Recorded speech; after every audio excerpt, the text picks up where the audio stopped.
എങ്ങനെയാണ് മഴ പെയ്യുന്നത് എന്ന് നിങ്ങൾ എപ്പോഴെങ്കിലും ചിന്തിച്ചിട്ടുണ്ടോ? മേഘങ്ങൾ ഒരു വലിയ സ്പോഞ്ച് പോലെയാണെന്നും അതിൽ വെള്ളം നിറഞ്ഞു കഴിയുമ്പോൾ അത് പുറത്തേക്ക് ഒഴുക്കുന്നു എന്നുമാണ് മിക്കവരും കരുതുന്നത്. എന്നാൽ സത്യം അതിലും രസകരമാണ്. എല്ലാം തുടങ്ങുന്നത് ആകാശത്തേക്ക് ഉയരുന്ന അദൃശ്യമായ ജലബാഷ്പത്തിൽ നിന്നാണ്. ഉയരത്തിലെത്തുമ്പോൾ വായു തണുക്കുകയും ആ ബാഷ്പം വീണ്ടും ദ്രാവകമായി മാറുകയും ചെയ്യുന്നു. പക്ഷെ ഇവിടെ ഒരു കാര്യമുണ്ട്. വെള്ളത്തിന് തനിയെ ഒരു മഴത്തുള്ളിയാകാൻ കഴിയില്ല.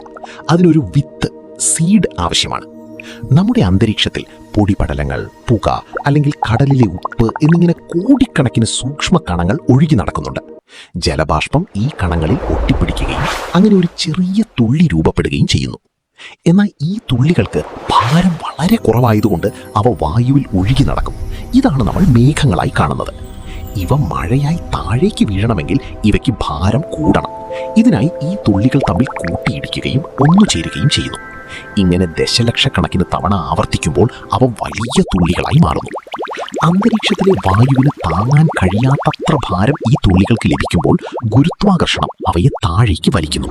പക്ഷെ താഴേക്ക് വീഴുമ്പോൾ നമ്മൾ ചിത്രങ്ങളിൽ കാണുന്നത് പോലെ ഒരു കണ്ണുനീർ തുള്ളിയുടെ ആകൃതിയല്ല അവയ്ക്കുള്ളത്. വായുവിന്റെ മർദ്ദം കാരണം മഴത്തുള്ളിയുടെ അടിഭാഗം പരന്നിരിക്കും. കാണാൻ ഏകദേശം ഒരു ബർഗർ ബണ്ണിന്റെ മുകൾ ഭാഗം പോലെ ഇരിക്കും. ആകാശത്തെ ഒരു ചെറിയ പൊടിപടലം നിങ്ങളുടെ ജനാലയ്ക്കൽ ഒരു മഴത്തുള്ളിയായി മാറുന്നത് ഇങ്ങനെയാണ്.